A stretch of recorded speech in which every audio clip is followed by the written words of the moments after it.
नमस्कार दर्शकों, health care से जुड़े हुए हमारे एक और नए वीडियो एपिसोड में आपका पुनः स्वागत है। और आज हम चर्चा करने जा रहे हैं मेडिकल फील्ड में होने वाले एडवांसमेंट्स और स्पेशलिटी के डेवलपमेंट्स के बारे में। जैसा कि आप जानते हैं कि एक समय में MBBS डॉक्टर हुआ करते थे और वही सारे ट्रीटमेंट्स किया करते थे, चाहे आपका दिल की बीमारी हो, चाहे गुर्दे की बीमारी हो, चाहे आँख की बीमारी हो, चाहे पेट की बीमारी हो। लेकिन समय के साथ साथ स्पेशलाइजेशन की बात आई और धीरे धीरे करके स्पेशलिस्ट हर ब्रांच के आते गए और एक समय ये आया कि आज एजुकेट होते हुए और अवेयरनेस के साथ सब लोग जानने लगे हैं कि हम अगर हृदय की प्रॉब्लम है तो हमें कार्डियोलॉजिस्ट के पास जाना है, दांतों की प्रॉब्लम है तो डेंटिस्ट की मदद हमें लेनी है, और ऐसे ही अलग अलग फील्ड्स में हमको अगर हमारी कोई समस्या है तो उसका समाधान पाना है। डेंटिस्ट्री भी एक ऐसी विधा है जिसमें कि बहुत ज़्यादा स्पेशलाइजेशन हुआ है, और दूसरी ओर अगर आप देखें तो उसको लेकर के अवेयरनेस उतनी ही कम है। जितना एडवांसमेंट है उतनी अवेयरनेस की भी कमी है। डेवलप कंट्रीज़ की बात करें तो वहाँ ज़रूर डेंटिस्ट्री की कितनी और ब्रांचेस होती हैं, डेंटिस्ट्री में क्या कुछ होता है, बहुत कुछ अवेयरनेस है। लेकिन भारत में और मध्य प्रदेश में और अगर हम भोपाल की बात करें तो इसको लेकर के अवेयरनेस बहुत कम है। तो आज हम जानेंगे डेंटिस्ट्री के बारे में और डेंटिस्ट्री से जुड़ी हुई कितनी सारी अदर ब्रांचेस हैं जो मिलकर के एक डेंटिस्ट्री कहलाती हैं। और इस सबको जानने के लिए हमारे साथ आज मौजूद हैं शहर के जाने माने चिकित्सक, जिन्हें हम सेलिब्रिटी डॉक्टर कहें तो भी अतिशयोक्ति नहीं होगी, क्योंकि शहर के जितने जाने माने नाम हैं, चाहे वो मेडिकल फील्ड से हों, चाहे वो पत्रकारिता फील्ड से हों, चाहे वो नेता अभिनेता हों, उन सब का इलाज हमारे डॉक्टर साहब ने किया है और वे किसी परिचय के मोहताज नहीं हैं। लेकिन चूँकि हमारी चैनल की मर्यादाएँ रहती हैं और हमें बताना होता है कि हम आज किनके साथ हैं, तो आज हम परिचय करा रहे हैं डॉक्टर सुरेंद्र अग्रवाल के साथ। नमस्कार। तो डॉक्टर साहब, आपका हमारे चैनल में बहुत बहुत स्वागत है। Thank you. और आज हम चर्चा करेंगे डेंटिस्ट्री को लेकर के। जैसे कि हर मेडिकल की फील्ड में डेवलपमेंट्स हुए हैं, स्पेशलाइजेशन का ज़माना आया है, चीज़ें आगे बढ़ी हैं। हम जानना चाहेंगे कि डेंटिस्ट्री फील्ड ने किस तरह की प्रगति बीते वर्षों में की है और आज की डेट में अगर हम देखें तो क्या सिनेरियो है। मैं आपको पुरानी बातों से लेके चलता हूँ कि एक समय में हमारे यहाँ बहुत ही कम डेंटल कॉलेजेस हुआ करते थे।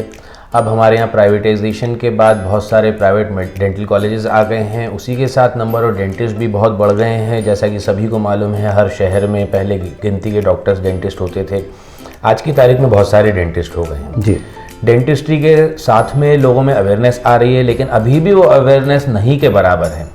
जैसे कि कई लोगों को ये नहीं मालूम होगा कि डेंटिस्ट्री में 9 स्पेशलिटीज़ होती हैं, 9 अलग अलग ब्रांचेज होती हैं। जिसके ये तो हमारे लिए भी एक जानकारी की बात है, जिसके लिए अलग अलग स्पेशलिस्ट डेंटिस्ट्री में ही उसी दांत को अलग अलग तरीके से इलाज करता है। अगर अपन बात चालू करें अलग अलग स्पेशलिटी की, जैसे हमारे यहाँ एक पहली ब्रांच जो होती है वो ओरल मेडिसिन एंड रेडियोलॉजी कहलाती है, जिसमें जैसे दूसरा रेडियोलॉजिस्ट होता है तो पेशेंट आता है तो उसको उसके बारे में पूरी जानकारी लेना, उसके बारे में हिस्ट्री रिकॉर्ड करना और उसकी परेशानी या डेंटल डिजीज़ के बारे में मतलब डायग्नोसिस करना जी। कि क्या परेशानी है, क्यों हुई, कैसे हुई, कितने समय से है, वो पूरी हिस्ट्री रिकॉर्डिंग करना और डायग्नोसिस करना।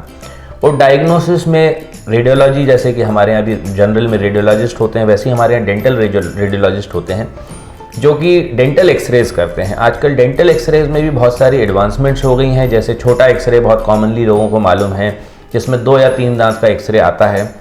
उसी तरह से एक OPG होता है जो पूरे मुंह का एक्सरे करते हैं, उसमें सारे दांत और ऊपर और नीचे की हड्डी और जबड़े का जो एक्सरे है वो रिकॉर्ड किया जाता है। अब और एडवांसमेंट की बात करें तो आजकल हमारे यहाँ डेंटल CT स्कैन्स होते हैं, ये जो और भी एडवांस्ड एक्सरे के मोडालिटीज़ होती हैं जो हमें मदद करती हैं कि किस तरह से हम एक कोई भी बीमारी को और ज़्यादा अच्छे से समझ सकें, देख सकें और डायग्नोस कर सकें। जी, तो ये पहली ब्रांच हो गई। ये पहली ब्रांच है। उसी तरह से हम आगे बढ़े, जैसे कि एंडोडोंटिक्स कहलाता है, रूट कैनाल जिसमें स्पेशलिटी होती है, उस ब्रांच को हम कंजर्वेटिव और एंडोडोंटिक्स बोलते हैं। रूट कैनाल एक बहुत ही कॉमन तरह का डेंटल ट्रीटमेंट है जो कि अधिकतर लोगों को जानकारी होती है, जिसमें हम कंजर्वेटिव डेंटिस्ट्री और एंडोडोंटिक्स की जहाँ तक बात करें, उसमें सिंपल फिलिंग्स, जो दांत में कीड़ा लगता है या डिके होता है, उसको साफ करके भरने से लेके आगे के टूटे हुए दांत या डिकेड दांतों में दांत के कलर की फिलिंग करने से लेके रूट कैनाल ट्रीटमेंट, उसके साथ में टूटे हुए दांतों में पिन लगा के उसको बिल्टअप करना, जिसको हम पोस्ट एंड कोर बोलते हैं, ये सारी स्पेशलिटीज़ जो है कंजर्वेटिव और एंडोडोंटिक्स कहलाती है जी। अगली ब्रांच की अगर हम बात करें तो प्रोस्थोडोंटिक्स होता है जी। प्रोस्थोडोंटिक्स वो स्पेशलिटी होती है या प्रोस्थोडोंटिक्स वो कहलाता है जो कि हमारे दांतों के मिसिंग हिस्से को रिप्लेस करता है या इवन फेस के कोई भी हिस्से को, नाक को, कान को या चेहरे के कोई हिस्से को रिप्लेस करना हो, या कॉमन टर्म्स में जैसे हम बोलें कैप लगाने वाला स्पेशलिस्ट या इम्प्लांट करने वाला स्पेशलिस्ट जी। तो उसमें पूरी 32 हो, रिमूवेबल प्रोस्थोडोंटिक्स हो, फिक्स्ड प्रोस्थोडोंटिक हो, चाहे इम्प्लांटोलॉजी हो या मैक्सिलोफेशियल प्रोस्थोडोंटिक्स होती है, जिसमें हम एक कैप से लेके पूरी 32 से लेके इम्प्लांट से लेके 2 या 3 दांत रिप्लेस करने के लिए जिसको हम ब्रिज बोलते हैं, ये सारी स्पेशलिटी प्रोस्थोडोंटिस्ट करता है जी। उसी तरह से अगली ब्रांच की अगर हम बात करें तो मैक्सिलोफेशियल एंड ओरल सर्जरी जी। जैसे कि आप सबको ज्ञात है दांत निकालना एक बहुत पुरानी विधि है डेंटिस्ट्री की, उसके लिए जो स्पेशलिस्ट होता है वो ओरल सर्जन कहलाता है। तो कोई भी तरह का दांत निकालना, चाहे वो सिंपल एक्सट्रैक्शन या दांत निकालना कहलाए से लेके अकल दाढ़ों को निकालने से लेके कोई भी रोड साइड एक्सीडेंट्स हों या किसी भी तरह का जबड़े का फ्रैक्चर या कोई भी सिस्ट या ट्यूमर्स या बीमारी जो जबड़े की बीमारी होती है या कंजेनाइटल डिफेक्ट्स भी आपने देखे होंगे जो क्लेफ्ट लिप या क्लेफ्ट पैरेटी जिसमें कटे हुए होंठ बोलते हैं हम जी जी। उन सब का जो करेक्शन या इलाज होता है वो सब में अच्छा कोई स्पेशलिस्ट कर सकता है, तो वो डेंटल सर्जन में भी ओरल और मैक्सिलोफेशियल सर्जन कहलाता है। ओके। अब अपन और आगे बढ़ें और अगली स्पेशलिटी की बात करें तो पेरियोडोंटिक्स होती है। जैसे मसूड़ों को भी लोग बहुत अच्छे से जानते हैं कि मसूड़ों की बीमारी, ब्रश करने में खून आना, दांत लूज हो जाना, जिसको अपन बहुत कॉमन टर्म में पायरिया बोलते हैं जी। तो हर तरह का मसूड़ों का इलाज करना, सिंपल बेसिक सफाई, दांतों की सफाई से लेके मसूड़ों की सर्जरी करने से लेके जहाँ पे हड्डी गल जाती है, जहाँ दांत लूज हो जाता है उसमें हड्डी की ग्राफ्टिंग करना, बोन ग्राफ्टिंग करना और लूज दांतों को ठीक करना और एडवांस पायरिया ना हो उसका इलाज करने का जो स्पेशलिस्ट होता है उसको हम पेरियोडोंटिस्ट बोलते हैं जी। उसी तरह से अगली स्पेशलिटी की बात करें तो पीडियोडोंटिक्स, जैसे हमारे यहाँ पीडियाट्रिक स्पेशलिस्ट होते हैं जो बच्चों का इलाज करते हैं, उसी तरह से हमारे यहाँ जो बच्चों के दांत देखने वाले स्पेशलिस्ट होते हैं उनको हम पीडियोडोंटिस्ट बोलते हैं जी। जो बच्चों के दांतों की, जो मिल्क टूथ हमारे बच्चों के आते हैं, जो 6 महीने की उम्र से दूध के दांत आना चालू होते हैं और जब तक परमानेंट दांत आते हैं और दूध के दांत गिरते हैं, तो वो दूध के दांतों का या मिल्क टूथ का इलाज करने वाले स्पेशलिस्ट को हम पीडियोडोंटिस्ट बोलते हैं, जो फिलिंग करने से लेके समय से वो दांतों को कब निकालने की ज़रूरत है या उसमें सफाई वगैरह जो बच्चों को खाने की डाइटरी प्रोग्राम्स होते हैं उसके बारे में, बच्चों के मिल्क टूथ के बारे में जो भी इलाज किया जाता है वो हमारा पीडियोडोंटिस्ट जो है वो होता है, जो कि स्पेशलिस्ट होता है बच्चों के दांतों के इलाज के लिए जी। अब हम और आगे बढ़ें तो एक बड़ी ही कॉमन सी स्पेशलिटी है जो अधिकतर लोगों को, अगर कोई कॉमन स्पेशलिटी हमारे डेंटिस्ट्री में मालूम है या जानकारी है, तो ब्रेसेस लगाने वाले डेंटिस्ट जी, जो टेढ़े मेढ़े दांतों का इलाज करता है। तो वो हमारा जो स्पेशलिस्ट कहलाता है, जो ब्रेसेस लगाता है या ऑर्थोडोंटिक ट्रीटमेंट करता है, उसको हम ऑर्थोडोंटिस्ट बोलते हैं जी। जो सिर्फ और सिर्फ जो बच्चों के टेढ़े मेढ़े दांत, आगे निकले हुए दांत, घूमे हुए दांत या क्राउडेड दांत जिसको बोलते हैं जी, वो सारे करेक्शन जो है वो हमारा ऑर्थोडोंटिस्ट करता है। इसी तरह से हमारे यहाँ ओरल पैथोलॉजिस्ट होता है। जैसे नॉर्मल पैथोलॉजी आप सबने बहुत अच्छे से सुना होगा कि अपने को ब्लड रिपोर्ट कराना है या कोई टिश्यू कल्चर कराना है, तो इस तरह की जांचों में मुंह के अंदर की जो डिजीजेज होती हैं या कैंसर की जांच के लिए अपने को एक टुकड़ा निकाल के उसकी जांच करवाना है, या कई सारे लाल और सफ़ेद लीजन्स जो मुंह में होते हैं उनके बारे में डायग्नोसिस करने के लिए हमारे को बायोप्सी करानी पड़ती है जी। बायोप्सी एक टुकड़ा निकाल के उसकी जांच की जाती है, जिससे कि मालूम करना होता है कि कौन सी तरह की बीमारी है।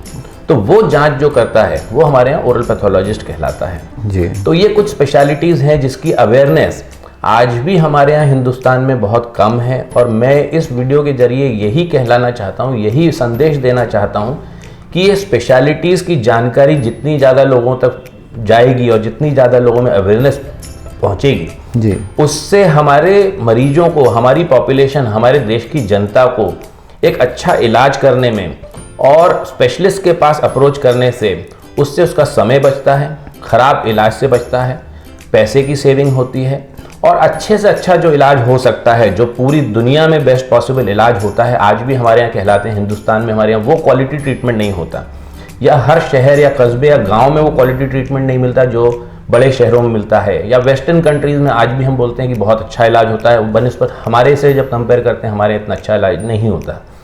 लेकिन अगर ये हमारे में अवेयरनेस आएगी कि हमें स्पेशलिस्ट के पास जाना है, तो डेफिनेटली वो स्पेशलिस्ट हमारे दांतों की बहुत अच्छे से और ज़्यादा अच्छे से देख रेख कर सकता है बनिस्बत एक डेंटिस्ट जी। क्योंकि जो स्पेशलिस्ट होता है वो उसी पर्टिकुलर स्पेशलिटी में स्किल्ड होता है, काम कर कर के उसमें उसकी स्किल्स डेवलप होती हैं।